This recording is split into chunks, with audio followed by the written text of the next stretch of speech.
আসসালামু আলাইকুম, কেমন আছেন সবাই? গ্রাম বাংলার ঐতিহ্যবাহী পিঠা রেসিপি নিয়ে হাজির হয়ে গেছি।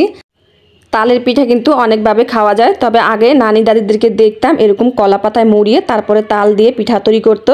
দেখতে যেমন সুন্দর লাগতো, খেতে কিন্তু অনেক বেশি ভালো লাগতো। আর এই পিঠাটাকে কিন্তু গ্রাম অঞ্চলে পুতা পিঠা বলা হয়। আপনাদের কোন অঞ্চলে এই পিঠাকে কী নামে ডাকা হয় অবশ্যই কমেন্টে জানাবেন। তাহলে বন্ধুরা চলুন আমরা রেসিপিটা দেখে নিই। আর ভিডিওটা ভালো লাগলে অবশ্যই একটা লাইক করে দিবেন। এখানে আমি নিয়ে নিচ্ছি চাউলের গুঁড়া। এখানে আমি 3 কাপ চাউলের গুঁড়া নিয়েছি। আর এই চাউলের গুঁড়াটা আমি ভিজা চাউলের গুঁড়া নিয়েছি। আপনারা চাইলে কিন্তু এখানে শুকনো চাউলের গুঁড়ো নিতে পারেন। এখন চাউলের গুঁড়ার যে দলাটা আছে সেটা আমি ভেঙে নিচ্ছি। দিয়ে দিচ্ছি স্বাদ অনুযায়ী লবণ।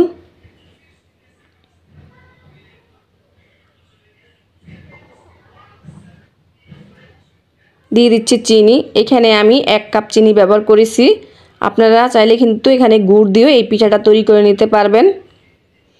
দিয়ে দিচ্ছি তালের রস। এখানে আমি 1.5 কাপ পরিমাণে তালের রস ব্যবহার করেছি। এই তালের রসটা আমি ফ্রোজেন করে রেখেছি, তাই এরকম একটু পাতলা দেখাচ্ছে। এখন একটা হুইস্ক দিয়ে আমি একটু মিশিয়ে নিচ্ছি।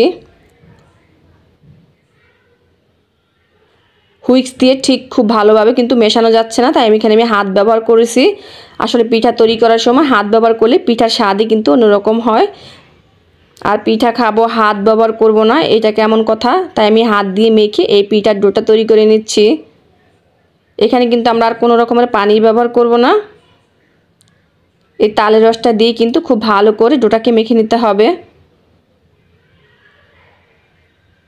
আর অবশ্যই এই পিঠাটা তৈরি করার সময় কিন্তু আপনাকে চাউলের গুঁড়াই নিতে হবে। আটা বা ময়দা দিয়ে এই পিঠা তৈরি করলে কিন্তু পিঠা খেতে ভালো লাগে না।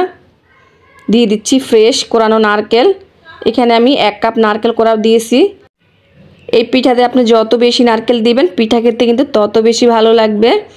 এই যে দেখুন আমি খুব ভালো করে আবারও নারকেল কোড়াটা মিশিয়ে নিচ্ছি।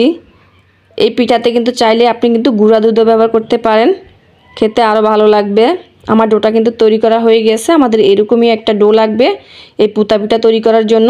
আর এখানে আমি কিছু কলা পাতা একটু ভাপিয়ে নিয়েছি, এতে করে ভাজ দিতে খুব সহজ হবে। এই যে দেখুন এখন এখান থেকে আমি একটা পাতা নিয়ে নিচ্ছি। আর আমরা যে ডোটা তৈরি করে রেখেছি সেখান থেকে আমি 1 চামচ ভর্তি করে ডো দিয়ে নিচ্ছি। এখন দেখুন আমি একটা ভাঁজ দিয়ে নিচ্ছি। আমি এই কাজটা কিভাবে করে নিচ্ছি আপনারা একটু দেখুন। এই কাজটা করা কিন্তু খুবই সহজ। তারপর আমি এই দেখুন একটা সাইড থেকে একটা ভাঁজ দিয়ে নিচ্ছি, অপর সাইড থেকেও ভাঁজ দিয়ে নিচ্ছি। তারপর হাত দিয়ে ধরে নিচ্ছি চেপে। এখন একটা গুটি সুতা নিয়েছি, এই সুতা দিয়ে আমি এরকম করে পেঁচিয়ে দিচ্ছি, এতে করে পাতার ভাঁজটা আর খুলে আসবে না।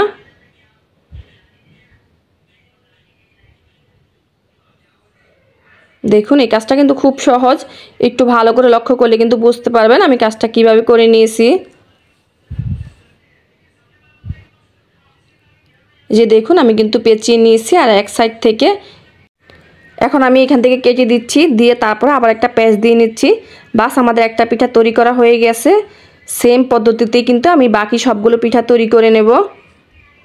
বন্ধুরা এভাবে একবার পিঠা তৈরি করে দেখবেন বাসায়, খেতে কিন্তু অসম্ভব মজা হয়। আর এই কলা পাতা মুড়িয়ে পিঠা তৈরি করার জন্য কিন্তু পিঠা থেকে খুব সুন্দর একটা ফ্লেভার বের হবে। আপনারা বাসায় তৈরি না করলে কিন্তু বুঝতে পারবেন না এই পিঠাটা খেতে কত মজা। এভাবে করে সবগুলো পিঠা তৈরি করে নিয়েছি। এখানে আমার 6টা পিঠা হয়েছে। আরও কিছু ডো রয়ে গেছে, সেটা আমি পরে তৈরি করে নিব। পিঠাগুলো ভাপ দেওয়ার জন্য আমি আগে থেকে কিন্তু একটা পাতিলে পানি দিয়ে তারপর একটা চালনি বসিয়ে দিয়েছি। এখন এর মাঝে আমি সবগুলো পিঠা দিয়ে নিচ্ছি। পিঠাগুলো দিয়ে একটা ঢাকনা দিয়ে ডেকে এটাকে আমি 30 থেকে 40 মিনিটের মতো রান্না করে নিব, যতক্ষণ না পিঠাটা সেদ্ধ হয়ে যাচ্ছে। 40 মিনিট পর আমি ঢাকনাটা খুলে নিয়েছি। আর বিশ্বাস করবেন না, ঢাকনা খোলার সাথে সাথে পিঠার এত সুন্দর একটা ফ্লেভার বের হচ্ছিল। এখন পিঠাগুলোকে আমি তুলে নিচ্ছি, নিয়ে তারপরে একটু ঠান্ডা করে নেব যাতে আমি হাত দিয়ে ধরতে পারি। একে একে আমি সবগুলো পিঠা তুলে নিয়েছি। আর দেখুন এখানে আমি পিঠাগুলো কিছুটা ঠান্ডা করে নিয়েছি। এখন একটা পিঠা নিচ্ছি, নিয়ে আমি সুতাটাকে টেনে তারপর খুলে নিচ্ছি। আপনারা চাইলে কিন্তু এখানে কাঁচি দিয়ে সুতাগুলো কেটে কিন্তু পিঠাটা খুলে নিতে পারবেন।